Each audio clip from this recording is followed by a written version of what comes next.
জোহানের ডাক পড়ে সে সাহস জোগাড় করে ঢোকে কক্ষে। ভেবেছিল মায়ের সাথে আরও কিছু সদস্য থাকবে তার সাথে কথা বলার সময়। সব জায়গায় এমনই দেখে সে, কিন্তু এখানে মায়া একা বসা, সাদা রঙের টপসের সাথে লাল রঙের ব্লেজার পরা, চোখে টানা কাজল দেয়া এবং ঠোঁটে লাল রঙের লিপস্টিক, হাতে সোনালি রঙের ঘড়ি এবং চুলগুলো কাঁধ পর্যন্ত ছড়ানো। মায়া চৌধুরীর সৌন্দর্যের গুণগান সে আগেও শুনেছিল, আজ দেখেও নিল। জোহান ভিতরে ঢুকে চেয়ার টেনে বসে বলল, হ্যালো। মায়ার নজর ছিল ফাইলের দিকে। সে চোখ তুলে তীক্ষ্ণ দৃষ্টিতে তাকায় জোহানের দিকে। সরাসরি প্রশ্ন করে, মিস্টার জোহান, আপনি কাজ করছেন কয় বছর হয়েছে? মানে গানের কাজ? আচ্ছা, কাজের কথা বাদ দিন, স্কুলে পড়েছেন? অফকোর্স। এটা কেমন প্রশ্ন?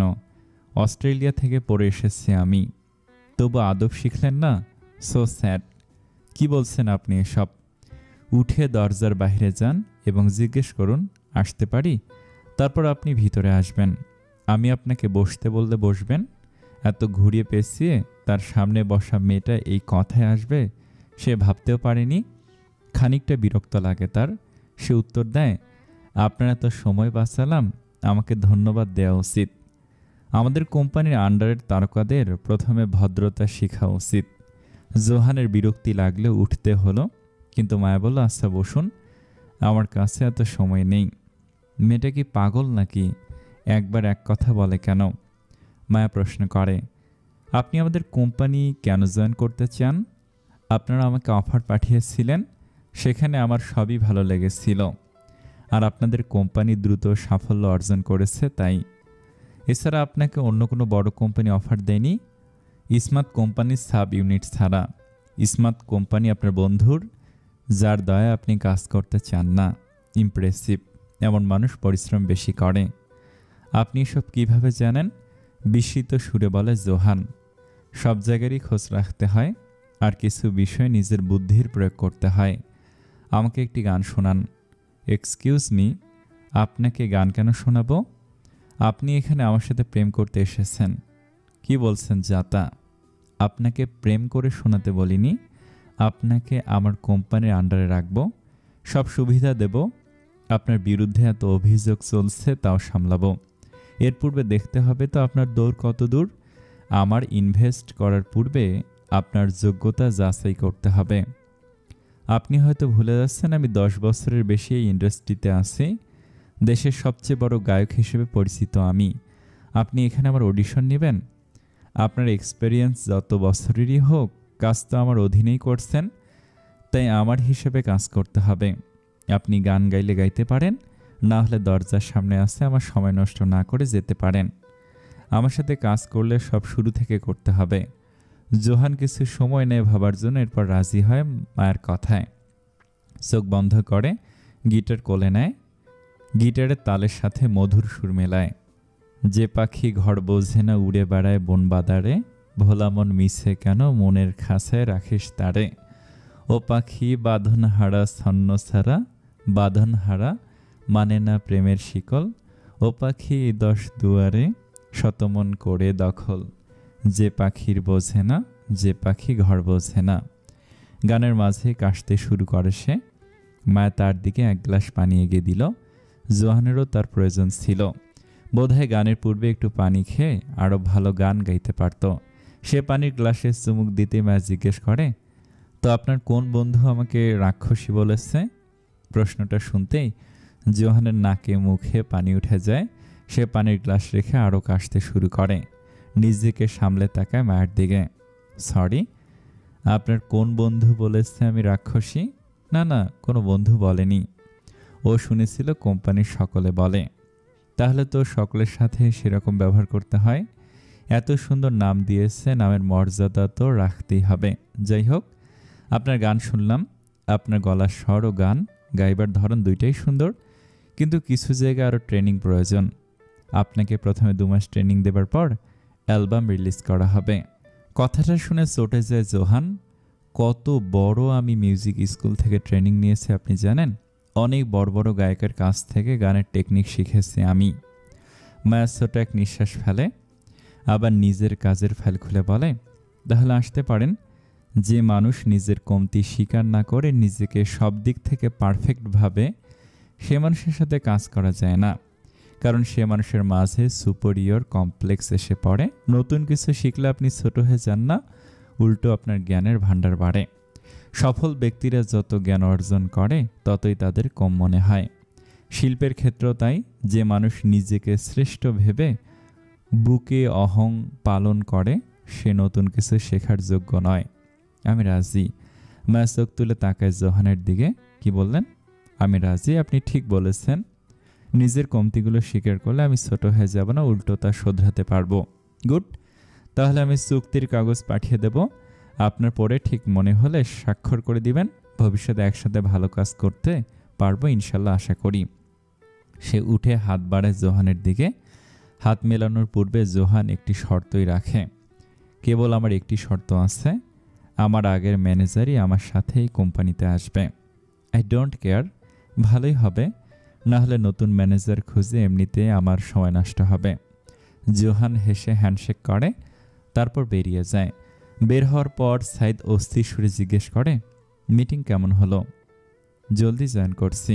Great, congratulation bro. Thank you. মায়ের নামে এত কিছু বললে কিন্তু ওকে এত খারাপ মনে হলো না তো? হঠাৎ তার কিছু একটা মনে পড়ে। সে বলে, হাই খোদা, গিটার তো কেবিনে রেখে এসেছি আমি, তুমি দাঁড়াও, আমি এখনই নিয়ে আসি। জোহান কেবিনের দিকে আবার ফিরে যায়।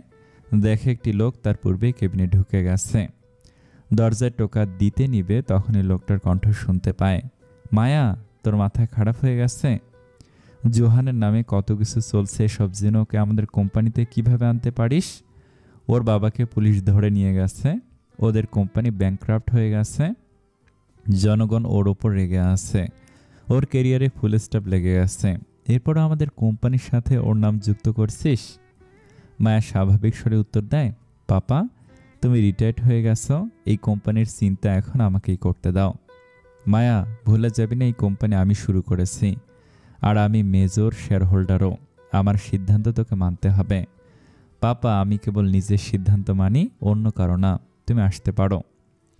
চৌধুরী সাহেব বিরক্তির সুরে বলে, আমি ভেবেছি এত বছর দেশের বাইরে থেকে একটু তো শুধরাবি, কিন্তু না, আরও বাজে ব্যবহার হয়েছে তোর। ছোট থেকেই নিজের মনে করেছিস, কারো কোনো কথা শুনিস না। তোর এই ব্যবহারের কারণে কত অপমান সহ্য করতে হয়েছে আমার। তোর কারণে আর একবার আমার অপমান হলে নিজের মেয়ে বলেও স্বীকার করব না। নিজের ভাই বোন থেকে কিছুতে শিখতে পারিস? মায়া হেসে উঠে আসে চেয়ার থেকে, টেবিলে হেলান দিয়ে দাঁড়িয়ে হাত আড়াআড়ি ভাঁজ করে বলে, কার থেকে কি শিখবো পাপা? কে এমন কি করে উল্টায় ফেলেছে যে আমাকে শিখতে হবে? আর করলে তারা আমার স্থানে নেই কেন? কারণ আমি তোকে এই স্থান দিয়েছি, ওদের না। পাপা, এমন মস্করা করো না তো, হাসিও আসে না। আমি এখানে আমার যোগ্যতায় আছি। তোমরা তো সবসময় আমার থেকে কেবল বিরক্ত হয়েছ, আমাকে এত দূরে রেখেছ। বড় মেয়ে তোমার কলিজের টুকরো, আর ছোট মেয়ে মায়ের, আর ভাই তো তোমাদের চোখের মণি। আমি কখনো তোমাদের ফ্যামিলি পোর্ট্রেটে ফিটি হয়নি। বিগত 5 বছর আমি যুদ্ধ করেছি, দিন রাত পরিশ্রম করেছি, তার পরিণাম হলো আমার এই পজিশন। এই চাকরি একবার ছাড়লে বড় থেকে বড় কোম্পানি নিমিষে ঢুকতে পারবো আমি। ওটা তো তুমি আমার পাপা বলে তোমার কথার মান রেখে এসেছি। আর এই প্রতিষ্ঠানকে 6 মাসে এমন এক স্থানে নিয়েছি যা তুমি সারা জীবনে নিতে পারোনি। তাই আমার সিদ্ধান্তে সন্দেহ করো না, যেতে পারো। আমার কাছে সময় নষ্ট করার মতো এত সময় নেই। বেয়াদবির একটা সীমা থাকে। তোর ভাই বোনদের কাছে অন্য কিছু না, কেবল আদবটাই শিখে নিতে পারিস। নিজের পরিবারের কথা একবার চিন্তা করলে বিশেষ ক্ষতি হয়ে যাবে না। চৌধুরী সাহেব রাগে ফুঁসতে ফুঁসতে বেরিয়ে যায়। মায়া তার যাওয়ার দিকে তাকিয়ে থাকে শূন্য দৃষ্টিতে। হতাশার নিঃশ্বাস ফেলে তাচ্ছিল্য হেসে বলে, যখন আদব দেখিয়েছিলাম তখন কেবল অবজ্ঞা পেয়েছি, তখন কেউ আমার কথা চিন্তা করেনি, একা ছেড়ে দিয়েছিল, এখন আমি কেন করব? দরজা থেকে বের হয়ে মুখোমুখি হয় জোহান এবং চৌধুরী সাহেব। চৌধুরী সাহেবকে দেখে বিব্রত হয়ে যায় জোহান। চৌধুরী সাহেবকে সে চিনে, ইন্ডাস্ট্রি থেকে বলে বহুবার দেখা হয়েছে পূর্বে, কিন্তু খানিক সময়ের পূর্বের কথাগুলো শোনার পর কথা বলতেই কেমন লজ্জা লাগছে তার। যদি চৌধুরী সাহেব বুঝে যায় সে সকল কথা সে শুনে নিয়েছে, সে কৃত্রিম হেসে সালাম দেয়, কিন্তু চৌধুরী সাহেব তাকে এড়িয়ে চলে যায় সেখান থেকে। জোহান অনুমতি নিয়ে কেবিনের ভিতরে ঢুকে দেখে মা কাজ করছে। সে গিটার নিয়ে সেখান থেকে চলে যায়। যাওয়ার পূর্বে একটিবার মুখ ফিরিয়ে দেখে নেয় মাকে। কিছু মুহূর্ত পূর্বের কথোপকথনের পর সে এত স্বাভাবিক থাকে কিভাবে। অভ্রর অ্যাপার্টমেন্টের বিল্ডিংয়ের সামনে দাঁড়িয়ে আছে সুরভি ও তাইফা। ফজলু মিয়ার তাদের নিয়ে আসার কথা। অনুমতি ছাড়া কাউকে অ্যাপার্টমেন্টে ঢুকতে দেওয়া হয় না। তারা দুইজন প্রায় 10 মিনিট হবে এখানে দাঁড়িয়ে আছে। কল দেবার পরও আসার খবর নেই। তাইফা সুরভির পাশে দাঁড়িয়ে তার মেকআপ ঠিক করছিল। জিজ্ঞেস করলো, এই সুরভি, আমাকে দেখতো সুন্দর লাগছে? সুরভি আসে, মনে হচ্ছে আজই তোর বিয়ে। এত সেজেছিস কোন দুঃখে? সেজেছি? আমি যদি জানতাম আজ মিস্টার অভ্রর সাথে দেখা করতে আসবো, তাহলে 1 সপ্তাহ আগের থেকে পার্লারে বসে থাকতাম। ওনার ওপর আমার কত বছর ধরে ক্রাশ আছে তুই বুঝবি না। ওনার সামনে যে আমি হার্ট অ্যাটাক না করে বসি। উনি এত স্পেশাল না, হ্যান্ডসাম আছে, এ কথা অস্বীকার করতেই পারবি না। সুরভির গত রাতের কথা মনে পড়ে। অভ্রকে এতটা কাছ থেকে দেখেছে সে। তার সৌন্দর্যের কথা অস্বীকার করার মতো নয়। সে আনমনেই বলে ফেলল, হ্যান্ডসাম তো আছে, ছবি থেকে সামনাসামনি বেশি হ্যান্ডসাম। বলিস কি সত্যি? আর তুই তার প্রশংসা করছিস, মানে আসলে খুব স্পেশাল। ফজলু মিয়া এসে তাদের নিয়ে যায় উপরে 8 তলায়। ঘরের ভেতরের আসবাবপত্র সাধারণ, হালকা রঙের, অথচ প্রতিটি দেয়ালে রঙিন চিত্র দিয়ে ভরা। ড্রয়িং রুমের সোফায় বসে অপেক্ষা করে তারা, আর ফজলু মিয়ার অহেতুক কথাবার্তা শোনে। তার সকল কথাই কেবল অভ্রর প্রশংসা। তার সাথে তাল মেলায় সাইফাও। দুজনের মাঝে ভালোই কথা হয়, কেবল চুপচাপ বসে থাকে সুরভি। সে দেখেছিল সে চিত্রগুলো। তার মনে হলো প্রতিটি চিত্রের মাঝে কোনো বার্তা লুকানো, অথচ কোনোটি সে ধরতে পারল না। সামনের দেয়ালের দিকে তাকিয়েছিল সে এক দৃষ্টিতে। তখনই পাশের চেয়ার দিয়ে মেরুন রঙের পাঞ্জাবি হাতে কুনি পর্যন্ত মোড়াতে মোড়াতে বের হয়। সুরভির দৃষ্টি যে আটকায় তার ওপর। দরজা দিয়ে বের হতেই প্রথম অভ্রর দৃষ্টি যে আটকায় সুরভির ওপর। নয়ন বন্ধনে কাটে এক মুহূর্ত। অভ্রর ঠোঁটের কোণে বাঁকা হাসি। সে ভুরুজোড়া নাচাতেই সুরভি বিরক্তির দৃষ্টিতে চোখ ফিরিয়ে নেয়। সে তাদের দিকে এগোতে এগোতে বলে, কি কথা হচ্ছে ফজলু? ভাই গো ভাই, আপনার তারিফের মালা সাজাই, মালায় সুন্দর শব্দ মিলাই। তাইফা উঠে দাঁড়ায় তাকে দেখে। একদম সোজা রোবটের মতো, তার চোখ দুটো বড় বড়। সে আমতা আমতা করে বলে, স্যার আপনি মানে আমি তাইফা। আপনাকে অনেক বছর ধরে দেখে আসছি। আপনার সাথে একবার দেখা করার খুব ইচ্ছে ছিল। অভ্র হেসে উত্তর দেয়, ধন্যবাদ, বসুন কথা বলি। ফট করে তাইফা বসে পড়ে। সে আনন্দের চোটে সুরভিকে খোঁচা মেরে চিকন সুরে বলে, সুরভি, অভ্র স্যার আমাকে বসতে বলেছে। সুরভি বিরক্তির দৃষ্টিতে তাকায় তাইফার দিকে। কেন যেন রাজনৈতিক দলের সাথে সম্পর্কিত কাউকে সে সহ্য করতে পারে না। দেখলেই তার মাঝে এক ধরনের বিরক্তি কাজ করে। বিশেষ করে এই জবে জয়েন করার পর রাজনৈতিক ব্যাপারে যেসব সত্যি সে জেনেছে, তারপর তার মনে কেবল ঘৃণা বেড়েছে। অভ্র তাদের সামনে সোফায় বসে তাইফাকে জিজ্ঞেস করে, আপনি সুরভির বান্ধবী? বান্ধবী প্লাস কলিগ। আপনাকে একটা কথা বলি, আপনি বেশি রাগ করবেন না তো? আপনার মতো মিষ্টি মেয়ের সাথে কেউ রাগ করতে পারে বলুন? নিশ্চিন্তে বলুন।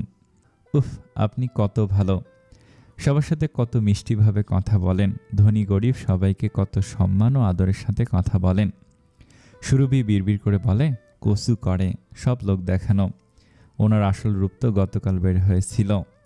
তাইফা আবারও বলে, যা বলছিলাম, আমাদের ইন্টারভিউর সাথে যুক্ত নয়, কিন্তু আপনি দেখতে খুব হ্যান্ডসাম, আর সামনাসামনি দেখতে তো আরও handsome. So sweet of you, thank you so much. Surabhi আবারও বিড়বিড় করে বলে, হ্যান্ডসাম না ছাই, বান্দরের মতো দেখতে, নিজেকেই বলে ভেংসি কাটে সে।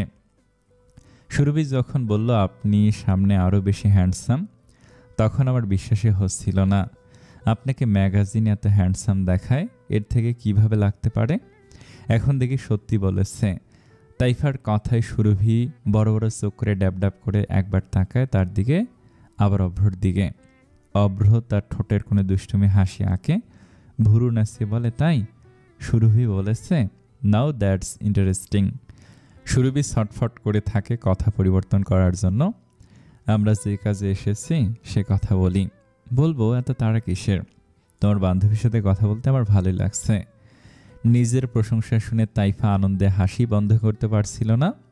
আমার তাড়া আছে, রাত হয়েছে, বাসায় যেতে হবে। আফসোসের ব্যাপার, আমি নিজের হাতে রাতের খাবার তৈরি করেছি তোমাদের জন্য। আপনি রান্না করতে পারেন? তাইফা বিস্মিত সুরে জিজ্ঞেস করে। উত্তর দিলেন ফজলু মিয়া। ভাই আমার ট্যালেন্টেড ভান্ডার, সকল কামে 1 নাম্বার। এমন কোনো কাম নাই যা অভ্র ভাইয়ের জানা নাই। অভ্র হেসে বলে, আসলে আমার কাজ অন্য কেউ করুক বা আমার জিনিস অন্য কেউ ধরুক আমার পছন্দের নয়। তোমরা বসো, আমি খাবার টেবিলে দিচ্ছি, তারপর না হয় প্রশ্নের কাগজটা নিয়ে যেও। অভ্র যাওয়ার পর তাইফা সুরভির হাত ধরে বলে, অভ্র স্যার কতটা ভালো, আমাদের মতো সাধারণ মানুষদের জন্য নিজের হাতে রান্না করেছে। ভালো না ছাই? এত ভালোপনা দেখানোর পিছনে নিশ্চয়ই কিছু রহস্য আছে। এই লোক তো এত ভালো না। তুই আর তোর সন্দেহ শেষই হয় না। মানুষ ভালো কিছু করলেও তোর সন্দেহ লাগে। সে তারপর কথা বলতে থাকে ফজলু মিয়ার সাথে। আবারও অভ্রের প্রশংসায় কথোপকথন শুরু, যা শুনে বিরক্তি লেগে যায় সুরভির। তাই উঠে যায়, ঘুরে ফিরে রুমে দেখতে থাকে চিত্রগুলো। ছবিগুলো দেখতে দেখতে তার চোখ আটকায় দেয়ালের কর্নারের দিকে। সম্পূর্ণ দেয়াল জুড়ে কেবল সার্টিফিকেট আর মেডেল, সবগুলো অভ্রর নামে। এর পাশে বিশাল এক লম্বা চিত্র, কেবল কালো, সাদা ও ধূসর রঙের। দেখে মনে হচ্ছে কোনো মেয়ের ছবি, কিন্তু ছবিটা স্পষ্ট নয়, কেমন আবছা, অস্পষ্ট। সে দাঁড়িয়ে এক দৃষ্টিতে তাকিয়েছিল চিত্রটির দিকে। এমন সময় সামনের দরজা থেকে একটি হাত এগিয়ে এলো, তার হাতটা ধরল এবং টেনে নিয়ে গেল ভিতরে। সুরভির চিৎকারের পূর্বেই তার মুখে হাত রেখে দিল অভ্র। সুরভির তাকে দেখে যেন মাথায় রক্ত চড়ে যায়। সে জোরে কামড় দেয় অভ্রর হাতে। পাগল নাকি, এভাবে কেউ কামড় দেয়? অভ্র হাত নাড়তে থাকে ব্যথায়। তো এভাবে কেউ টান দিয়ে মুখে হাত রাখে মিস্টার অভদ্র? বলেন টান দিলেন কেন? কাবাব ভাজবো। একা এখানে দাঁড়িয়ে থাকলে বোর হয়ে যাব, তাই ভাবলাম একা বোর হওয়ার থেকে ভালো তোমার কাকা শুনি। এই শব্দটা মুখ দিয়ে আবার বের করলে আপনাকে গরম তেলে ভেজে উঠিয়ে দেব। শব্দ করে হাসতে থাকে অভ্র, যেন কোনো রসিকতা শুনেছে। তুমি এতটুকু মানুষ আমাকে উঠাবে? What is joke? সুরভি হাত আড়াআড়ি ভাঁজ করে জিজ্ঞেস করে, আপনি তাইফার সাথে রসগোল্লার মতো মিষ্টি করে কথা বলছিলেন কেন শুনি? কেন, তুমি জেলাস ফিল করলে নাকি? আমি আর আপনাকে নিয়ে জেলাস ফিল করব? স্বপ্ন দেখেন? আপনার এত সুন্দর নাটক দেখে অবাক হয়েছি। ভালো অভিনেতা হতে পারবেন। আমারও মাঝে মধ্যে তাই মনে হয়। এখন এমন প্রফেশনে আছি যে সবার গুডবুকে থাকা লাগে, বিশেষ করে মিডিয়ার মানুষদের সামনে। কি করার, একটু তো নাটক করতেই হবে। কই, আমার সামনে তো অভদ্র সেজে থাকেন। অভ্র বাঁকা হাসে, তার কাজ রেখে সুরভির দিকে ফিরে তাকায়। তার পিছনের কাউন্টারে হাত রাখে, তার দিকে ঝুঁকে বলে, তোমার সঙ্গে ভালো সাজার আগে তুমি আমার কানের কাছে এসে ক্যাঁকা শুরু করে দিয়েছিলে।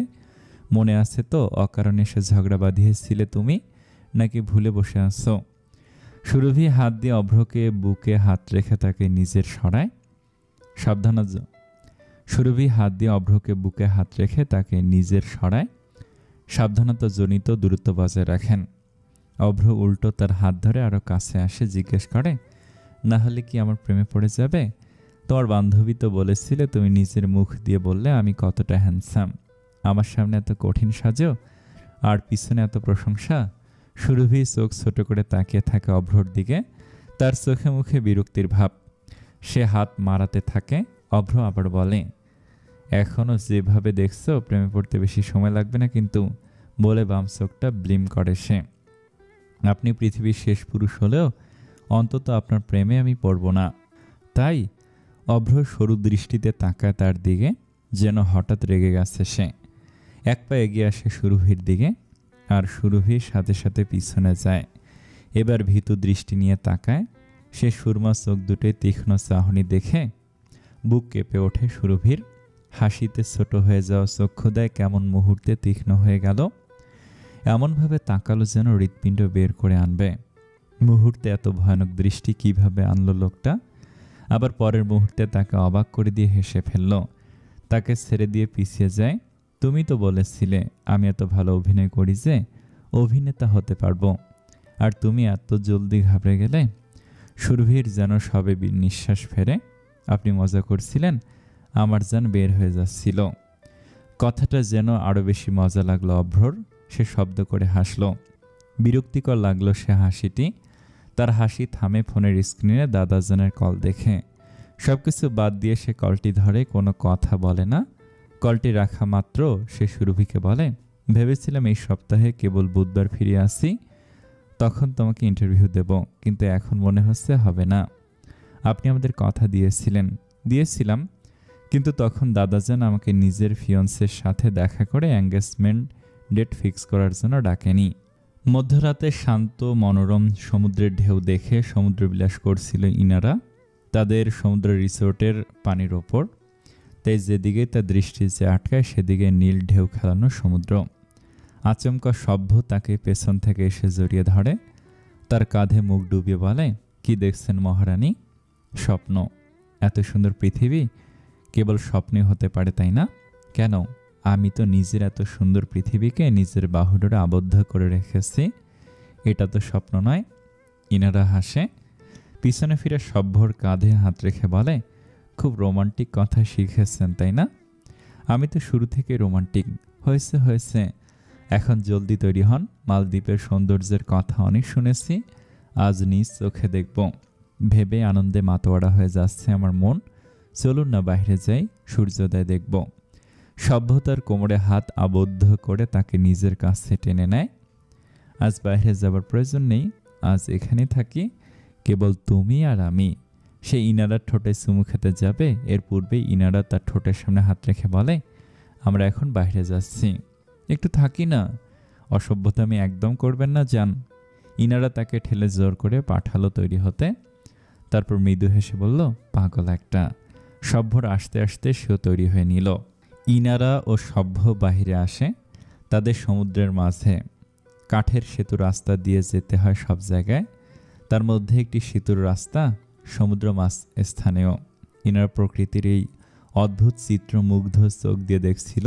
তার পিছনে ছিল সভ্য, দেখছিল তার চক্ষুকে শান্তি দেয় ইনারার মুগ্ধতা ছড়ানো মুখ। হাঁটতে হাঁটতে তারা সেতু শেষ প্রান্তে আসে। আকাশে রক্তিমা লালামাই ছড়ায়, সূর্য উকি দেয় মেঘ ঠেলে। সে রক্তিমা আকাশের প্রতিচ্ছবি সাজে নীল সমুদ্রের জলে। কি মুগ্ধময় সে দৃশ্য। ইনারা হাত বাড়িয়ে তার পাশে দাঁড়ানো সভ্যর হাত খোঁজে, তবু দৃষ্টি সরে না এই মনোরম দৃশ্য হতে। হাতে হাত ছোঁয়। ইনারা তার ছোট আঙুল দিয়ে সভ্যর আঙুল ধরে। কি অপরূপ দৃশ্য, সত্যি অপরূপ। তোমার একটু লজ্জা লাগা উচিত। এত সুন্দর প্রাকৃতিক দৃশ্যের দিকেও তোমার জন্য একটু দৃষ্টি আটকাতে পারি না। ইনারা তার দিকে তাকায়, সভ্য দৃষ্টি তার দিকে আটকে আছে। সে হাসে, তার খিলখিল হাসির শব্দ মিলে যায় সমুদ্রের ঢেউয়ের গর্জনে। ইনারা তার কাঁধে মাথা রেখে বলে, ওয়াদা করুন, জীবনের শেষ সূর্যোদয়টা দেখার সময়ও আপনি এভাবে আমার পাশে থাকবেন, সাথে থাকবেন, এভাবেই ভালোবাসবেন। পরদিন অফিসে এসে সুরভি আহনাফের কেবিনের দিকে যায়। অভ্র তাদের তারিখ পরিবর্তন করেছে তা জানানোর জন্য। কিন্তু কেবিনে যেয়ে সে আবারও দেখতে পায় বিধিকে আহনাফের রুমে দেখে এক মুহূর্তের জন্য বিশ্বাস হচ্ছিল না তার। গতকাল বিধির সাথে তার যোগাযোগ রাখবে না বলে আজ অফিসে নিয়ে এলো। রাগে বিরক্তিতে সে কিছু না বলে বের হয়ে গেল কেবিন থেকে। তার পিছনে এলো বিধি, দৌড়ে এসে তার সামনে দাঁড়ালো। সুরভি, রাইট, তোমার সাথে কিছু কথা আছে। সরি, কিন্তু আমার আপনার সাথে কোনো কথা নেই। আমি তোমার সাথে কথা বলার জন্য আজ এসেছি। আমরা কি কোথাও বসে কথা বলতে পারি প্লিজ? সুরভি তাকায় বিধির দিকে। তার গালে লালচে আঘাতের স্থান দেখতে পায়। পরক্ষণে তার মনে পড়ে আহনাফের কথা। বিধির ফিয়ন্সে তার সাথে খারাপ ব্যবহার করে। তার কেমন মায়া হলো। তার রাগ সহানুভূতিতে পরিবর্তন হলো।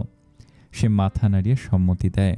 অফিসের কাছের এক কফি শপে বসে আছে বিধি ও সুরভি। সুরভি বলে, বলুন, কি বলতে এসেছেন? বিধি দীর্ঘশ্বাস ছেড়ে তাকায় সুরভির দিকে। আমি চাই না আমার কারণে তোমার ও আহনাফের মাঝে কোনো সমস্যা হোক। আসলে আমার বাগদত্তা আমার উপর প্রায়ই হাত তোলে, কিন্তু কিছুদিন পূর্বে অতিরিক্ত করেছিল। এ কারণে আবেগের বশে আমি আহনাফকে কল করে বসি। তখন কেবল আমার ও আহনাফের স্মৃতিগুলো মনে পড়ছিল।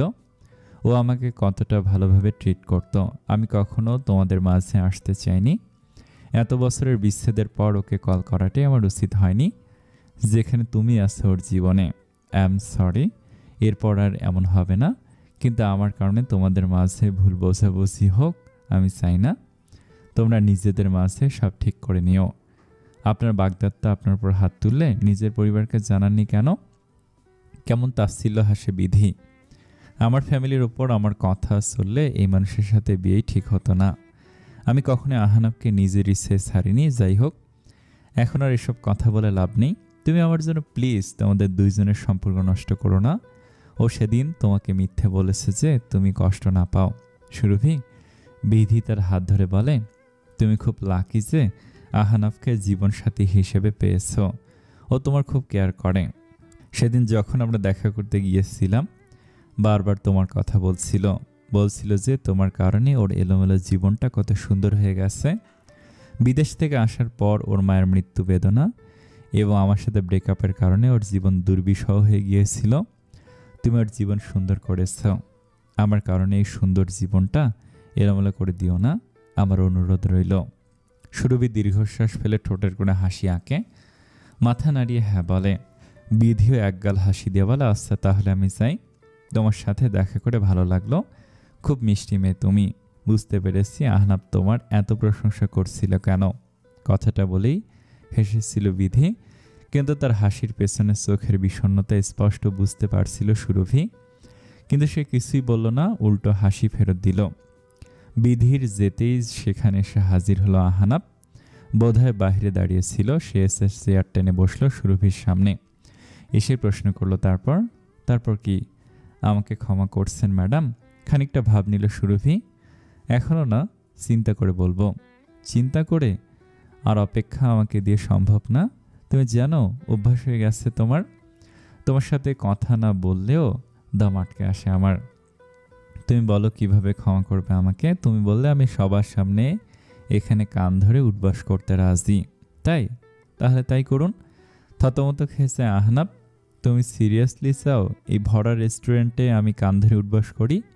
আপনি তো বললেন, এখন করুন। আহনাব জোরপূর্বক হাসে, আশেপাশে তাকিয়ে বলে, তুমি মজা করছো তাই না? সুরভি ডানে বামে মাথা নাড়ায়, তার ঠোঁটের কোণে চাপা হাসি। আর কিছু করার নেই। আহনাফের উঠতেই হলো। সে লজ্জিত হয় বারবার। আশেপাশে তাকিয়ে চোখ বন্ধ করে কান ধরে। বসতে নিলেই সুরভি শব্দ করে হেসে দেয়। থামায় আহনাফকে, মজা করছিলাম, এমন কিছু করার দরকার নেই। আহনাফ প্রশান্তির নিঃশ্বাস ফেলে। জান বের করে দিয়েছিল। এভাবে কেউ দুষ্টুমি করে? সবার সামনে সম্মানের 12টা বেজে যেত। সুরভি আবারও বেশি হাসে। তার মিষ্টি হাসির দিকে তাকিয়ে থাকে আহনাব। তোমাকে হাসলে এত সুন্দর লাগে, যে কোনো পুরুষ তোমার হাসির প্রেমে পড়তে বাধ্য। লাভ কি? আপনি তো আজ পর্যন্ত প্রেমে পড়লেন না। কথাটা শুনে মলিন হয়ে যায় আহনাফের মুখ। সে আমতা আমতা করে কিছু একটা বলতে যাবে, আর সুরভি বলে, সেদিনের ডিনার পরিকল্পনা অপূর্ণ থেকে গিয়েছিল। যদি ডিনারে নিয়ে যান তাহলে মাফ করবার কথা ভাবতে পারি। ডিনারে যাওয়ার জন্য নতুন শাড়ি কিনেছিলাম, পরতে তো হবে। খুশি হয়ে যায় আহনাব। তুমি যেভাবে বলো। তোমাকে শহরের বেস্ট রেস্টুরেন্টে নিয়ে যাব, আমার ট্রিট। সুরভি মৃদু হেসে তাকায় আহনাফের দিকে। দেখুন আহনাফ, আমরা আগে ডিসাইড করেছিলাম আমাদের মাঝে সবার আগে বন্ধুত্বের সম্পর্ক থাকবে। আর বন্ধুত্বে কেউ একে অপরের সাথে মিথ্যে বলতে নেই বা কিছু গোপন রাখতে নেই। আমার কাছে সম্পর্কে ভালোবাসার থেকেও বিশ্বাস বেশি গুরুত্বপূর্ণ। আপনাকে শেষ সুযোগ দিচ্ছি, আমার বিশ্বাস ভাঙবেন না। না হয় এই সম্পর্ক ভাঙার পূর্বে আমি আর ভাবব না। রাতে হোটেলে আসার পরই ইনারা ক্লান্ত শরীর নিয়ে শুয়ে পড়ে বিছানায়। তলিয়ে যায় ঘুমের রাজ্যে। সভ্য তার উপর কম্বল জড়িয়ে নিয়ে ফ্রেশ হয়ে নেয়। তারপর কল দেয় তার বন্ধু জোহানকে। কি খবর? কেমন ঘোরাঘুরি করছিস? কল ধরতেই প্রশ্ন করে জোহান। বলিস না, মহারানী সারাটা দিন আমাকে খাটিয়ে নিজে ক্লান্ত হয়ে ঘুমিয়ে গেছে বলে হাসে সভ্য। আবার জিজ্ঞেস করে, সাইড থেকে শুনলাম তুই চৌধুরী এন্টারটেনমেন্টে জয়েন করেছিস। মাইন্ড করিসনি তো? আমি কেবল চাইনি তোর কোম্পানিতে জয়েন করে সব কিছু সহজভাবে পেতে। এবার আমি নিজে থেকে কিছু করতে চাইছি। এছাড়া তোর কোম্পানি জয়েন করলে সবাই বলবে প্রথমে নিজের বাপের কোম্পানিতে সুবিধা ভোগ করেছে, এখন বন্ধুর কোম্পানি পেয়েছে। এবার আমি যা অর্জন করব নিজের পরিশ্রমের বিনিময়ে করতে চাই। তোর আমি এই সিদ্ধান্তে গর্বিত। আমি খুশি হয়েছি শুনে, কিন্তু ডাক্তার তোকে এখন রেস্ট করতে বলেছিল। আগামী মাস থেকে জয়েন হতে পারতি। চিন্তা করিস না, আমি নিজের খেয়াল রাখবো।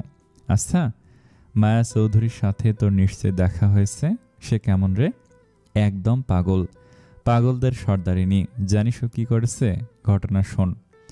গতকাল ট্রাফিকে গাড়ি আটকে থাকায় একটি বাইকওয়ালা থেকে লিফট চেয়েছিলাম। তখন মুখ দিয়ে ফসকে বেরিয়ে গেল যে আমার এক বন্ধু তো বলেছে কোম্পানির সকলে নাকি রাক্ষসী বলে ডাকে। সে আমাকে কোম্পানি পর্যন্ত লিফট দিল। এরপর গেস কর সে বাইকওয়ালা মানুষটা কে ছিল? মায়া চৌধুরী। জোহান হতভম্ব হয়ে যায়। তুই কিভাবে জানলি? সভ্য হাসে। তোর কথার ধরনেই বুঝে গেছি। সামনে বল। গতকাল ইন্টারভিউয়ের পর এত খারাপ লাগেনি, কিন্তু আজ অফিসে যেয়ে দেখি তাকে রাক্ষসী বলায় সকলের কাজের চাপ দ্বিগুণ করে দিয়েছে। কারণ কি, তাকে দেয়া নিকনেমের মান রাখতে হবে। এর মধ্যে সবাইকে বলেছে এই কৃতিত্ব আমার। Can you believe it? স্টাফরা আমার দিকে এভাবে তাকাচ্ছিল যেন ওদের বউকে নিয়ে পালিয়ে গেছি। মেয়েদেরটা কি বলবো এটাতেই বুঝে নেয়। সভ্য শব্দ করে হাসতে শুরু করে। তাহলে তো তোর আজকের দিন খারাপই গেছে। মায়া চৌধুরীর আরও কিছু তথ্য আমাকে দিতে পারবি? তুই ওর ইনফরমেশন দিয়ে কি করবি? আমার হবু ভাবি হবার সম্ভাবনা আছে। অভ্র ভাইয়ের সাথে বিয়ের কথা চলছে। বলিস কি? মেয়েটা খারাপ বলবো না, জাস্ট একটু কঠিন ধরনের। ওটা ব্যাপার না। অভ্র ভাইয়া যে মানুষ সহজে সামলে নিবে। কেবল মনের খারাপ না হলেই চলে। খারাপ হলে পরিবারে অশান্তি হবে। আর কিছু জানিস? জোহানের মনে পড়ে গতকালের মায়ার ও তার বাবার কথোপকথন। কিন্তু তাদের ব্যক্তিগত কথা সভ্যকে জানাবে নাকি তার দ্বিধায় ভোগে সে। ভাগ্যিস তার কিছু বলার পূর্বে সভ্য বলে ফেলেছিল, আমিও না, তুই একদিনে আর কত কি জানবি। ব্রো, একটা সাহায্য কর। বুধবার মায়া ও আভ্র ভাইয়া দেখা করে বিয়ে ফিক্স করার কথা। মায়া চৌধুরীর কথা শুনে আমার ভয় লাগছে। আমার ভাইও একই রকম। তুই যে দূর থেকে দেখবি দুইজনকে, তারা আবার বিয়ের কথা বাদ দিয়ে বিজনেস ডিল করতে না বসে যায়। বিয়ের মতো পবিত্র জিনিসকে বিজনেসে ডিল বানাতেও আমার ভাই দ্বিধা করবে না। সে একটা জিনিস। জোহান হাসে। চিন্তা করিস না, আমি যে তোকে খবর দিয়ে দেব নে। তাহলে ফোন রাখি, নিজের খেলা রাখিস। সভ্য ফোন রেখে ইনারার পাশে যে শোয় তাকে দেখে মৃদু হাসে, মাথায় হাত বুলিয়ে দিয়ে থাকে। ইনারা মিটিমিটি করে চোখ খুলে দেখে সভ্যকে। ঘুম ঘুম ভাব এখনো চোখে। সে নড়ে চড়ে যে সভ্যর বুকে মুখ লুকায়, জড়িয়ে ধরে জিজ্ঞেস করে, কোথায় ছিলেন এতক্ষণ? জোহানের সাথে একটু কথা বলছিলাম ফোনে। এখানে আপনি কেবল আমার সাথে থাকবেন, কথা বলবেন এবং আমাকে নিয়ে ভাববেন, বুঝেছেন? দূরে যাবেন না। সভ্য হাসি ইনারার কথায়। তার কপালে চুমুখে নিজেও তাকে শক্ত করে জড়িয়ে ধরে। জো হুকুম মহারানী। বুধবার সন্ধ্যাবেলা আহনাব দাঁড়িয়েছিল সুরভির বাসার সামনে। অফিসের সময় শেষ হওয়ার পূর্বে সুরভি বাসায় এসেছিল তৈরি হতে। আহনাবও তার কাজ গুছিয়ে এলো, অথচ এখনও সুরভির বের হবার নাম নেই। সে ফোন করে সুরভিকে কল দেবার জন্য। তখনই সুরভি গেট খুলে বের হয়। তার পরনে একটি সাদা রঙের শাড়ি, শাড়ির পাড়ে সাদা মুক্তোর কাজ। শাড়ির সাথে হালকা সেজেছে সে, সাথে মুক্তোর গহনা পড়েছে। তাকে দেখে বড় বড় চোখ করে তাকিয়ে রইল আহনাব। আপনা আপনি তার মুখ হা হয়ে গেল। সুরভি তার সামনে এসে দাঁড়ায়, বলে, বেশি দেরি করে ফেলেছি না? অনেক সময় ধরে দাঁড়িয়ে আছেন। আহনাব উত্তর দিল না, বেহায়ার মতো তাকিয়ে রইল সুরভির দিকে। সুরভি তার কাঁধে হাত রেখে নাড়ায়। কোথায় হারিয়ে গেলেন? আমি না তো, কোথাও না। তারপর এক দীর্ঘশ্বাস ফেলে বলে, তোমাকে খুব সুন্দর দেখাচ্ছে, অসম্ভব সুন্দর। মুচকি হাসে সুরভি। লজ্জা পেয়ে চোখ নামিয়ে বলে, থ্যাংক ইউ। আহনাব তার জন্য গাড়ির দরজা খুলে দেয়। গাড়িতে বসে বলে, তুমি জানো তোমাকে শাড়িতে সবচেয়ে বেশি সুন্দর দেখায়? সর্বপ্রথম তোমার প্রতি আকর্ষণ বোধ করেছিলাম শাড়িতে দেখেই। সুরভি তার দিকে তাকায় না, মৃদু হেসে মিনমিনে কণ্ঠে উত্তর দেয়, জানি। রেস্টুরেন্টে বসেছিল মায়া, বারবার তার ঘড়ি দেখছিল। তার পিছনের সিটে বসেছিল জোহান ও সাহিদ। তাদের মুখ মেনু কার্ড দিয়ে ঢেকে রেখেছিল। তারা এসেছে গোয়েন্দাগিরি করতে। সাইদ জোহানকে বলেছিল, জীবনে প্রথম দেখলাম কোনো মেয়ে সময়ে এসে পড়েছে আর ছেলে দেরি করছে। মায়া ম্যাডাম যেমনই হোক না কেন, তার এই গুণ আমার প্রচুর ভালো লাগে। আমি কেবল কল্পনাই করতে পারি আমার পরিবারের মেয়েগুলো কোনো ফাংশনের জন্য সময়ে তৈরি হয়ে বসে আছে। সে দীর্ঘশ্বাস ফেলে, শুধুই কল্পনা। অভ্র আসে, তার পরনে গাঢ় নীল রঙের পাঞ্জাবি, হাতা কোনি পর্যন্ত আনা। তার সাথে ফজলু মিয়াও এসেছে। অভ্র এসে দাঁড়ায় মায়ের সামনে। মায়া চৌধুরী, রাইট, আপনার ছবি দেখেছি, বাস্তবে ছবির থেকে বেশি সুন্দর আপনি। Nice to meet you.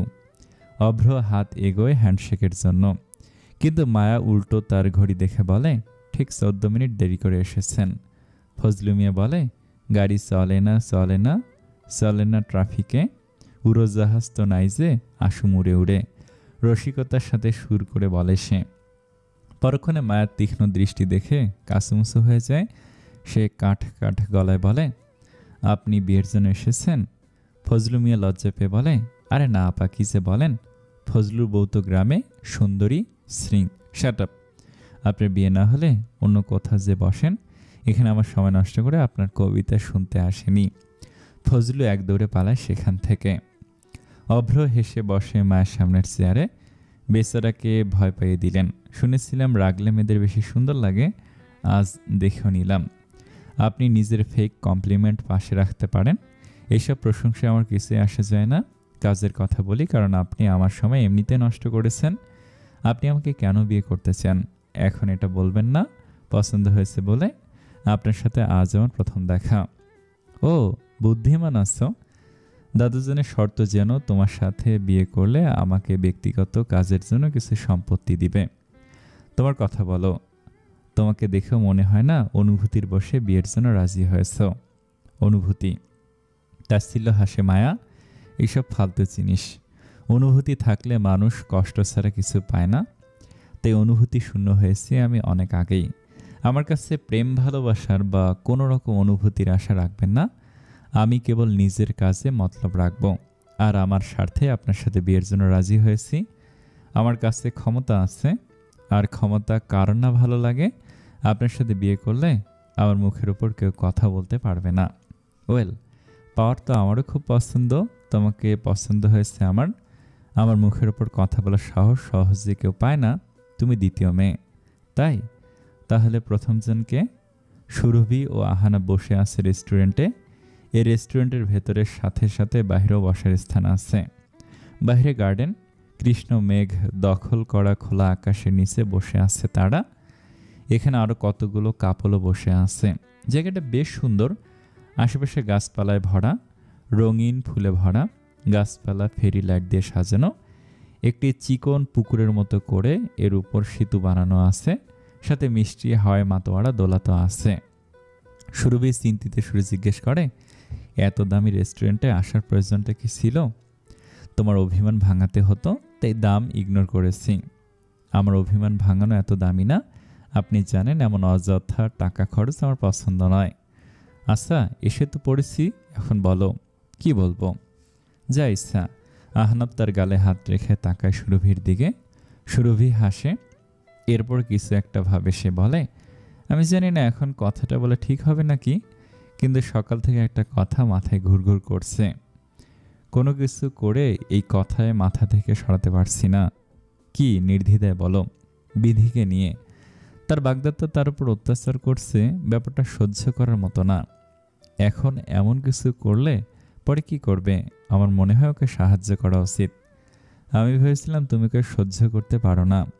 এখানে সহ্য বা অসহ্য করার মতো কিছু নেই। আপনি নিজের এক্স গার্লফ্রেন্ডের সাথে আমাকে মিথ্যে বলে দেখা করবেন, এটা রাগ করার মতোই ব্যাপার। তাই বলে ওকে এই অবস্থায় ছাড়তে পারবো না। আমি রিপোর্টার হতেই চেয়েছিলাম, এই কারণে যেন অন্যায়ের প্রতিবাদে সকলকে উৎসাহ দিতে পারি। এখন নিজের স্বার্থের ব্যাপার এলে আমি পিছাতে পারি না। আহনাব কোনো উত্তর দেয় না, কেবল তাকিয়ে থাকে সুরভির দিকে। এভাবে তাকিয়ে থাকতে দেখে সুরভি অবাক না হয়ে পারে না। কি দেখছেন? দেখছি একজন মানুষ অন্যের এত চিন্তা করে কিভাবে। তোমার স্থানে অন্য কোনো মেয়ে হলে এমন করতো বলে সন্দেহ।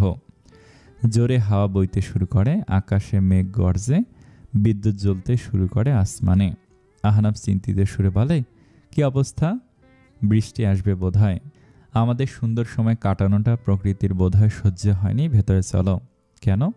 এত সুন্দর আবহাওয়া তো, বসতে ভালোই লাগছে। তাহলে তুমি বসে থাকো, আমি যেয়ে ভেতরে দেখি টেবিল আছে নাকি, কারণ একবার বৃষ্টি পড়লে তো এখানে বৃষ্টির মাঝে বসে আর খাবো না বলে উঠে যায় সে। দ্রুত যায় ভেতরে। সুরভি পিছনের দিকে তাকিয়ে কয়েকবার ডাক দেয়, কিন্তু আহনাফ এর পূর্বেই ভিতরে চলে যায়। উপায় না পেয়ে সুরভি তার পিছনে যায়, কিন্তু সেতুর উপর উঠে দাঁড়ায় সে। সেই স্থান থেকে জায়গাটির সৌন্দর্য স্পষ্ট দেখা যায়। সরু পুকুরটির আশেপাশে কতগুলো রং বেরঙের ফুল এবং পানিতে নেচে বেড়ানো ছোট ছোট মাছ। এরপর আকাশের দুলে মোড়ানো কৃষ্ণ মেঘ এবং বাতাসের এই মিষ্টি আভাস তাকে যেন বন্দি করে রেখেছে। চাইলে এই সুন্দর মুহূর্তটাকে ছেড়ে সে যেতে পারে না। ইস, আহনাফও না এত সুন্দর মুহূর্তকেও ছেড়ে যায় বুঝি। মায়ার সাথে কথোপকথনের সময় অভ্রর চোখ পড়ে কাছের জানালার ওপারে। শুভ্র রঙা শাড়ি পরা এক কৃষ্ণকলির দর্শন পায় সে। সেতুর ওপর দাঁড়িয়ে আছে আকাশের পানে। বাতাসে উড়ছে তার কৃষ্ণরঙা কেশ, উড়ছে শাড়ির আঁচল। তাকে এক দেখাতেই চিনে ফেলল অভ্র। মায়াকে বলল, এক মুহূর্ত বসুন, আমি এখনই আসছি বলে উঠে দৌড় দেয় সে বাহিরে। বাহিরে যেয়ে মেয়েটা দেখে যে আসলে সুরভি। সে চুপি চুপি তার পিছনে যেয়ে দাঁড়ায়। তার কানের কাছে মুখ নিয়ে বলে, মিস ক্যাকা, আপনি এখানে কি করছেন? আকস্মিকভাবে এমন শব্দে চমকে ওঠে সুরভি। পিছনে ফিরে এতটা কাছে অভ্রকে দেখে ভয় পেয়ে পিছাতে নেয়, আর তাল সামলাতে না পেরে পড়ে যেতে নেয়। পিছনেই পানিতে ভরা পুকুর। একটিবার পড়লে ভিজে জবজবে হয়ে যাবে সে। ভয় চোখ বন্ধ করে নিলে তার নিঃশ্বাস আটকে আসে। শেষ মুহূর্তে তার কোমর জড়িয়ে ধরে নিল অভ্র। হঠাৎ নিজের দেহে কোনো পুরুষের ছোঁয়ায় চমকে ওঠে সুরভি। সে চোখ খুলে মিনমিন গলায় বলে, এভাবে ধরলেন কেন? ছেড়ে দেব? বুঝে শুনে বলো। সুরভির মনে পড়ে তাদের প্রথম দেখা। তার একবার বলায় অভ্র সত্যি তাকে ছেড়ে দিয়েছিল। ভয় এইবার সে নিজে অভ্রর পাঞ্জাবি আঁকড়ে ধরে। চোখে চোখ মেলে নয়ন বন্ধনের মধুর মুহূর্তে বৃষ্টিও সাক্ষাৎ দেয়। মিটি মিটি বৃষ্টি ঝরে, মিষ্টি হয় দোলে সুরভির কৃষ্ণাঙ্গ কেশ। চোখে চোখ মেলে নয়ন বন্ধনের মধুর মুহূর্তে বৃষ্টিও সাক্ষাৎ দেয়। ছাড়বেন এখন? সুরভি বলে ত্যক্ত বিরক্ত সুরে। ছেড়ে দেব। অভ্র তাকে ছেড়ে দেবার ভান করতেই সুরভি আরও শক্ত করে আঁকড়ে ধরে তার পাঞ্জাবি। অভ্র হাসে, চোখ টিপ দিয়ে বলে, কি চাও বলো তো? ছেড়ে দিতে বলে নিচে আঁকড়ে ধরো। সুরভি কোনো মতে উঠে দাঁড়ায়, কিন্তু বেহায়া অভ্রটা তাকে এখনও ছাড়ে না। সেবার কঠিন সুর ব্যবহার করে, মিস্টার অভদ্র, আপনি জানেন তো পাবলিক প্লেসে আছেন। কেউ আপনাকে আমার সাথে দেখে নিলে প্রতি নিউজ চ্যানেলের হেডলাইনে আসবেন। অভ্র এক দুই না ভেবে সাথে সাথে তাকে ছেড়ে দেয়, পিছিয়ে যায়। সুরভি সোজা হয়ে যায়, তার চুল ঠিক করতে করতে বলে, এসব বেহায়াপনা সকল মেয়েদের সাথে করেন, নাকি আমাকে জ্বালাতন করতে আপনার একটু বেশি মজা লাগে? সত্যি কারো সাহায্য করা উচিত না? সাহায্য করেছি এর ওপর কথা শোনাচ্ছে মেয়েটা, ভাবা যায়? আপনি না আজ ব্যস্ত ছিলেন, তাহলে এখানে কি করছেন? ব্যস্তই তো, আমার ফিয়ান্সের সাথে দেখা করতে এসেছি। তুমি এখানে কি করো? আমার পিছু করতে করতে এসেছো নাকি? আমার তো আর কোনো কাজ নেই, আপনার পিছু করব। আমিও আমার বাগদত্তার সাথে এসেছি। ও, যে তোমাকে মিথ্যে বলে তার এক্স গার্লফ্রেন্ডের সাথে দেখা করতে গিয়েছিল? বাহ, তুমি তো দেখছি অনেক আন্ডারস্ট্যান্ডিং। বড্ড জলদি ক্ষমা করে দিলে। এমন কিছু না, তার কাছে কারণ ছিল। আর আমি আপনাকে এসব এক্সপ্লেন করছি কেন? আপনি নিজের ফিয়ান্সের কাছে যান। এখানে কি করছেন? তোমার সাথে দেখা করতে আসিনি। বৃষ্টি হচ্ছিল, আর বৃষ্টি দেখতে আমার ভালো লাগে। প্রকৃতির সৌন্দর্য বেড়ে যায়। সুরভি অবাক হয়ে তাকে অভ্রর দিকে। আপনার বৃষ্টি পছন্দ? দেখলে বোঝা যায় না। মানুষকে দেখতে বোঝা যায় না যে তার কি পছন্দ আর কি অপছন্দ। ইন্টারেস্টিং, ব্যাপারটা জানতাম না। এমন সময় সেখানে এসে উপস্থিত হলো আহনাফ। ডাক দিল সুরভিকে। সুরভি, এখানে দাঁড়িয়ে কি করছো? ভেতরে আসো। আসছি। সুরভি তাড়াহুড়ো করে একবার তার চুল ঠিক করতে লাগলো। তার চোখে মুখে বৃষ্টির বিন্দু বিন্দু বৃষ্টির পানি জমেছিল। তার শাড়ির আঁচল দিয়ে মুছতে শুরু করে। তখন অভ্র বলে, এভাবেই থাকো, সুন্দর লাগছে। সুরভি তাকায় অভ্রর দিকে। তার কথায় কিছুটা বিব্রত বোধ করে, কিন্তু তার কথা মেনে আর মুখ মুছছে না, হাঁটতে শুরু করে আহনাফের দিকে। আহনাফ তাকে দেখে বলে, বলেছিলাম না ভেতরে আসো, না হয় বৃষ্টিতে ভিজে যাবে। দেখলে তো? সে রুমাল বের করে নিজে মুছতে শুরু করে সুরভির মুখখানা। হঠাৎ তার দৃষ্টি আটকায় তার সামনে দিয়ে হেঁটে আসা আরিফুর ইসমাত অভ্রর দিকে। এক মুহূর্তের জন্য তো নিজের দৃষ্টিকে বিশ্বাস হচ্ছিল না। সুরভিকে সেখানে রেখে দ্রুত যায় অভ্রর দিকে। স্যার, আপনি এখানে? আমার তো বিশ্বাস হচ্ছে না। কেন, আমার এখানে আসা বারণ নাকি? অভ্র বলল ঠাসমারা গলায়। না না স্যার, কি বলেন, বারণ হবে কেন? আপনাকে নিজের চোখের সামনে দেখে অবাক লাগছে। আমি কি ভূত নাকি যে হঠাৎ প্রকট হয়ে গেলাম বলে? আমাকে দেখে আপনার অবাক লাগছে? তার এমন প্যাচালো কথার উত্তরে আহনাফ কি বলবে বুঝে উঠতে পারে না। সে কৃত্রিম হাসে। স্যার, আপনি একটি চ্যানেলে ইন্টারভিউ দিতে রাজি হয়েছিলেন। সে চ্যানেলের ম্যানেজার আমি, আহনাফ হোসেন। ও মিস্টার মিটিং আপনি? অভ্র দুষ্টু হেসে তাকায় সুরভির দিকে, আর সুরভি চোখ রাঙায়। আহনাফ বিস্মিত সুরে বলে, মিস্টার হোয়াট? বুঝিনি স্যার। কিছু না, আপনার সাথে দেখা করে ভালো লাগলো। আমিও এখানে ডিনার করতে এসেছিলাম। সুরভিকে দেখলাম তাই ভাবলাম এসে হাই বলে যাই। So kind of you. আপনি চাইলে আমাদের ডিনারে জয়েন করতে পারেন। আপনাদের সমস্যা হবে না? সমস্যা? আমাদের সৌভাগ্য হবে। সুরভি তার পাশে এসে মৃদুস্বরে বলে, করছেনটা কি? আমরা ডিনার ডেটে এসেছি। ওনাকে ইনভাইট করছেন কেন? উনি এত বড় নেতা, ওনার সাথে একবার কথোপকথনের সুযোগ পেলে পরে কত সাহায্য পেতে পারি বুঝতে পারছো? কিন্তু আমরা একে অপরের সাথে সময় কাটাতে এসেছি এখানে, সুরভি বলল রাগান্বিত সুরে। অভ্র তাদের কথোপকথনের মাঝে বলে, কোনো সমস্যা নেই। না স্যার, কোনো সমস্যা নেই, আপনি আসুন, আহনাফ বিনয়ের সুরে বলে। অভ্র আসে, মিস্টার আহনাফ, আপনি রাগলে কেবল আপনার একটা ইন্টারভিউতে আমাকে পাবেন না, আর ও রাগলে নিজের বিয়েতে বউকে পাবেন না। তাই নিজের ডিনার ডেটে ধ্যান দিন। এমনিতেও আমি একজনের সাথে এসেছি, আপনার সাথে আমাদের ইন্টারভিউতে আবার দেখা হবে। অভ্র চলে যাওয়ার পর না রাগ হয়েই কথা বলে সুরভির সাথে। এভাবে রিয়েক্ট না করলেও পারতে। উনি কি ভাববে? আর ওনার ভাবাতে আমাদের কেন কিছু আসে যায়? কারণ উনি একজন নামকরা ব্যক্তি, আর ওনার সাথে ভালো সম্পর্ক থাকলে ভবিষ্যতে আমাদের জন্য ভালো হতো। কেমন সুরভি, তুমি না বুঝে তার সামনে যাতা বলে ফেলেছ। এখন দোয়া করো যেন সে মন খারাপ না করে। আসো, ডিনার করে এখান থেকে বের হই। আহনাফ তার অপেক্ষা না করে ভিতরে ঢুকে যায়।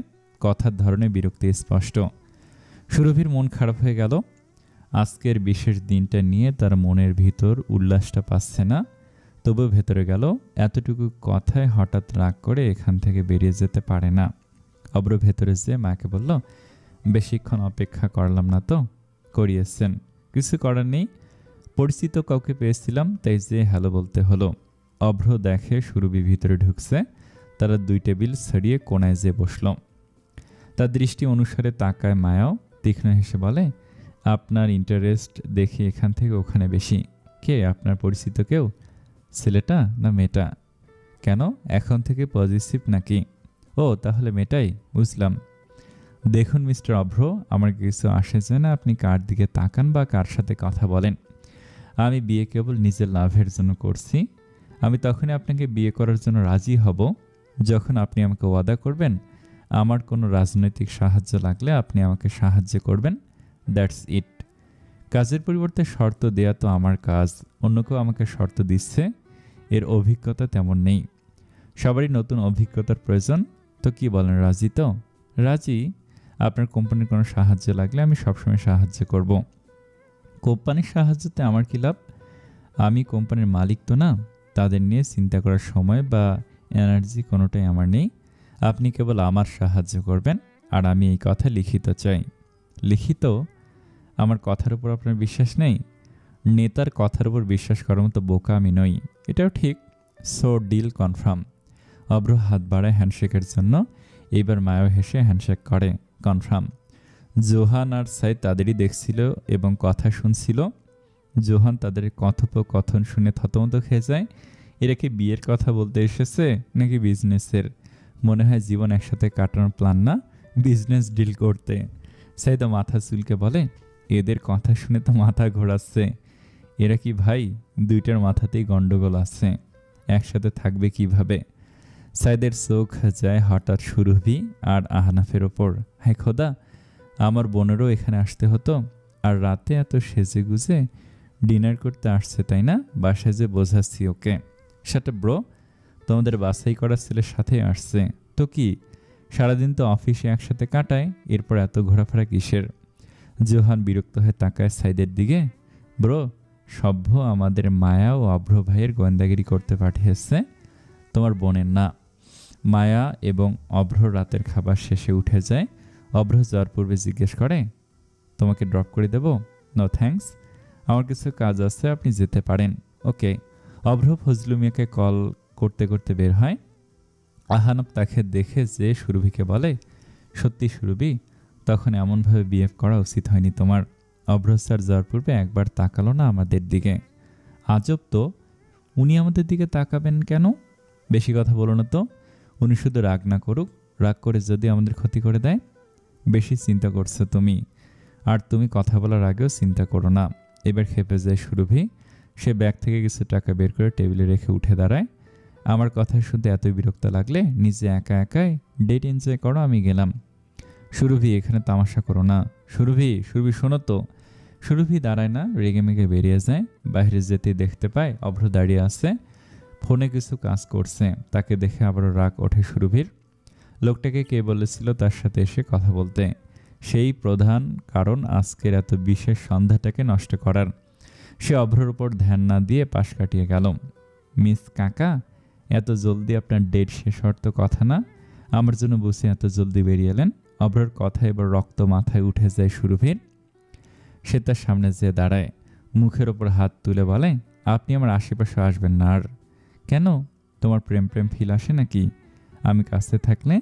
এখন তোমারও দোষ নেই, ম্যাগাজিন দেখে আমার উপর এত ক্রাশ ছিল তোমার, আর আমাকে নাকি সামনাসামনি দেখতে আরও বেশি হ্যান্ডসাম লাগে। তোমারই মুখের কথা। এখন তোর ফিয়ন্সের কি হবে? ইস বেচারা। সুরভির আগে আগুন হয় প্রথম কিছু মুহূর্তে, এরপর অভ্রর কথায় লজ্জায় পড়ে যায়। সে কাঁদো কাঁদো চেহারা নিয়ে অভ্রর সামনে হাত জোর করে বলে, দেখুন মিস্টার অভদ্র, আপনার সাথে তর্কাতর্কি করতে আমার মোটেও ভালো লাগে না। তাই বুঝি ইন্টারেস্টিং।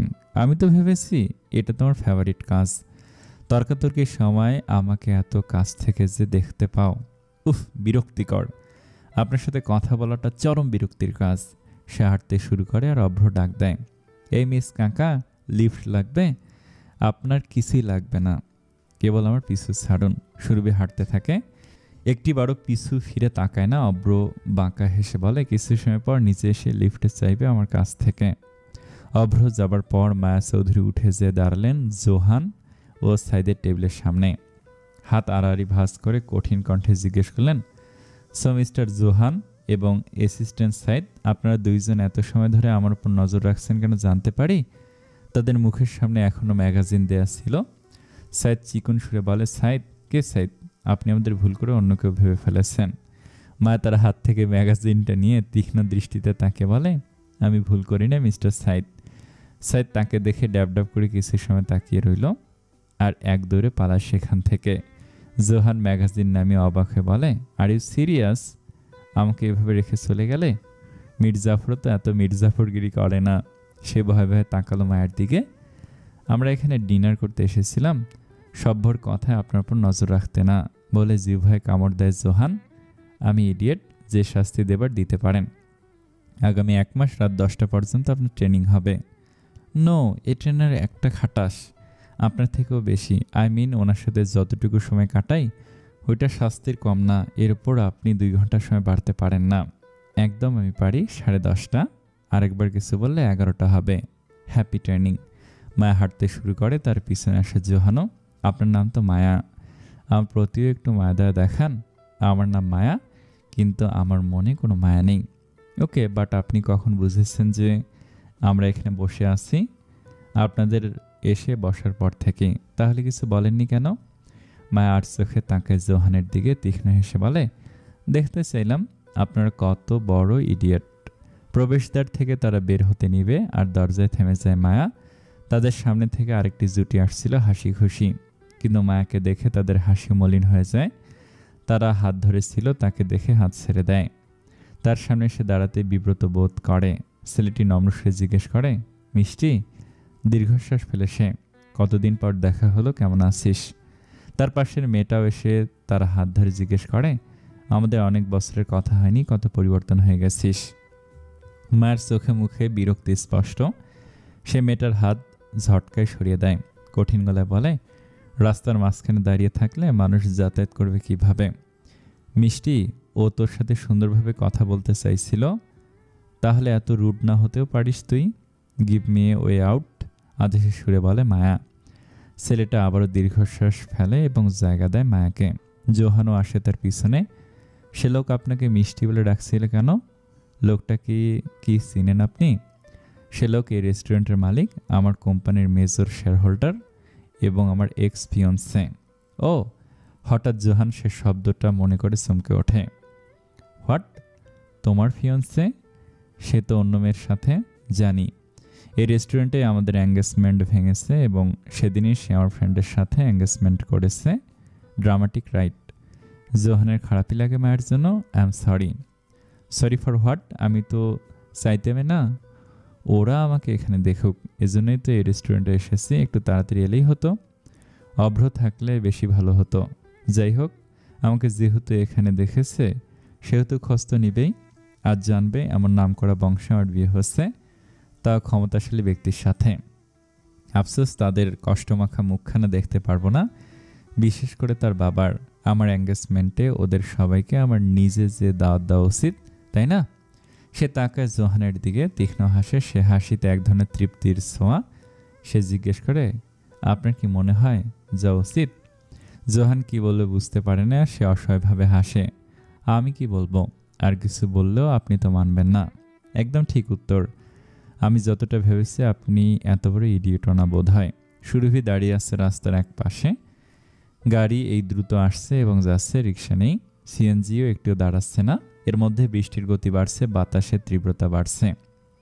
অন্যদিন হলে নিজেই খুশি মনে ঝুম বৃষ্টিতে ভিজত, কিন্তু এই শাড়ি পরে তীব্র বৃষ্টিতে ভিজে জবজবে হওয়ার কথা সে কল্পনাও করতে পারে না।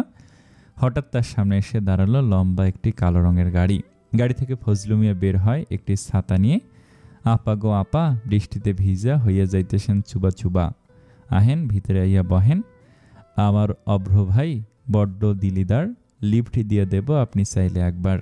আপনার অভ্র ভাই থেকে আমার কোনো সাহায্যের প্রয়োজন নেই, আপনারা যেতে পারেন, আমি নিজের ব্যবস্থা নিজে করে নেব। জানালার কাঁচ অর্ধেক খুলে অভ্রর চোখ পর্যন্ত দেখা যাচ্ছে। ল্যাম্পপোস্টের আলোয় তার ধূসর চোখখানা আরও বেশি হালকা রঙের দেখাচ্ছে। আকর্ষণীয় লাগছে। সুরভি বেশি সময় ধরে তাকিয়ে থাকলো না, সে দৃষ্টির দিকে চোখ সরিয়ে নিল। অভ্র বলে, তুমি আহানাফের অপেক্ষা করলে? জানিয়ে দেই সে চলে গেছে। আর এদিক থেকে তোমার বাড়ি পর্যন্ত সিএনজি পাওয়া খুব মুশকিল। পাবে বললে সন্দেহ, আর বৃষ্টির গতিও বাড়বে মনে হচ্ছে। ভেবে নাও, এত রাতে একটি মেয়ে রাস্তায় একা একা সুরক্ষিত হবে? দেখো, সাদা শাড়িতে তোমাকে খুব সুন্দর দেখাচ্ছে। হয়তো কোনো খারাপ মানুষের দৃষ্টি তোমার উপর আটকালে তোমার বিরাট বড় সমস্যা হতে পারে। অথবা সাদা শাড়িতে ভূতচুত ভেবে কোনো বেচারা হার্ট অ্যাটাক করতে পারে। দুই পক্ষ থেকে ক্ষতি তো হবে আমাদের দেশেরই। তাই লক্ষ্মীমের মতো বসে পড়ো গাড়িতে। সুরভি ভেংসি কেটে মুখ ফিরিয়ে নেয়। অভ্র জিজ্ঞেস করে, আসবে না? সুরভি এবার উত্তর দেয় না। অভ্র ফজলুকে আদেশে সুরে বলে, ফজলু, গাড়িতে বস। এখন আমি সাহায্যের চেষ্টা করেছি, কেউ নিজের ভালো না বুঝলে আমার তো কিছু করার নেই। সুরভি ভেবেছিল আরও দুই একবার অভ্র জিজ্ঞেস করলে সে গাড়িতে উঠবে, কিন্তু অভ্র একটিবারেরও তাকে আর না জিজ্ঞেস করে এভাবে চলে যাবে সে তো ভাবেনি। ফজলু মিয়া কোনো কথা না বলে উঠে বসে গাড়িতে। গাড়ি স্টার্ট দেওয়া হয়। অভ্র জানালার কাজ ওঠায়। সুরভি চিন্তা করে এই মুহূর্তের তার জন্য নিজের অহং থেকে বড় তার সুরক্ষা, তাই নিজেই ছোট হয়ে সাহায্য ছাড়া অভ্রর কাছ থেকে। জানালায় ঝুঁকে বলে, আপনি যেহেতু এত বলছেন আমি যেতে রাজি। অভ্র আবারও জানালার কাজ নিচে নামায়। আহা, আমার কথা এত চিন্তা করার প্রয়োজন নেই তোমার, আমি কিছুই মনে করব না। সুরভি নিজের ওপর চাপা রাগ দিয়ে অনুরোধের সুরে বলে, প্লিজ আমাকে লিফটে দিয়ে উদ্ধার করুন। আমার মন অনেক বড় বুঝলে, অসহায়দের সাহায্য করতে আমার অনেক ভালো লাগে, তাই আসো, উঠে বসো। অভ্র গাড়ির দরজা খুলে দিয়ে নিজে অন্য পাশে সরে যায়। সুরভি চোখে মুখে একরাশ বিরক্তি নিয়ে উঠে বসে গাড়িতে। অভ্রর প্রতি বিরক্ত থাকলেও মনে মনে সেও জানত এই মুহূর্তে অভ্রর সাহায্য না করলে সে সমস্যাতে পড়তে পারত। আহনাফের ওপর সবচেয়ে বেশি রাগ ওঠা উচিত তার। রাগ করে এসে পড়েছে বলে কি একটিবার কল দিবে না? এমন অচেনা স্থানে তাকে একা ফেলে রাখার জ্ঞান কিভাবে হয় আহনাফের? এই কারণে অভ্রর প্রতি কৃতজ্ঞতা তার মনে আছে। সে মৃদু স্বরে বলে, ধন্যবাদ। কি বললে শুনতে পাইনি? বলেছি ধন্যবাদ সাহায্য করার জন্য। মিস কাকা, এর মুখে আজ কোয়েলের ধ্বনি শোনা যাচ্ছে। বাহ, আমার লক্ষ্মী বলার প্রভাব নাকি? সুরভি তার কথায় তোয়াক্কা না করে নিজের হালকা ভেজা চুলে হাত বোলাতে থাকে। অভ্র তাকায় তার দিকে, তার মুখে বিন্দু বিন্দু জল জমে আছে, যা আলোয় চিকচিক করা মুক্তোর ন্যায় দেখাচ্ছে। এই জলের বিন্দুগুলো তার সৌন্দর্য বাড়িয়ে তুলছে। মুহূর্তে নিজের চোখ সরিয়ে নিল, নিজের পাঞ্জাবির ওপরের কোটি খুলে এগিয়ে দিল সুরভির দিকে। পরে নাও, কিছুটা ভিজে গেছ। সুরভি কিছুটা অবাক হয় তার ব্যবহারে। সে কোটিটা নিয়ে পড়ে নেয়, বলে, আরিফুর ইসমাত অভ্র নিজের স্বার্থ ছাড়া অন্য কারো ব্যাপারেও চিন্তা করে। ব্যাপারটা অবিশ্বাস্য বটে। মনে করিয়ে দেয়, আমি একজন নেতা, মানুষের সাহায্য করাই আমার কাজ। আর নিজের স্বার্থবাদে কয়জনকে সাহায্য করেছেন, আর কৈফিয়ত তোমাকে দিতে হবে কেন? সুরভি বিরক্তিতে দৃষ্টি সরিয়ে নেয়, হঠাৎ বলে ওঠে, আল্লাহ, আমি আমার বাসার অ্যাড্রেসই তো বললাম না। প্রয়োজন নেই। আছে মানে? আমার অ্যাড্রেস আপনার কাছে এলো কিভাবে? আমি যেসব তথ্য চাই তা পেতে বেশি সময় আমার লাগে না। মানে আপনি আমার তথ্য বের করেছেন? হ্যাঁ। কেন? আমার ইচ্ছা। আপনাকে আপনার মাথা ফাটাতে মন চাইছে আমার, অভদ্র লোক একটা। তখনই গাড়ি মোড়ে ঘুরতেই সুরভি ঢলে পড়ে অভ্রর দিকে, তার বুকের ওপর।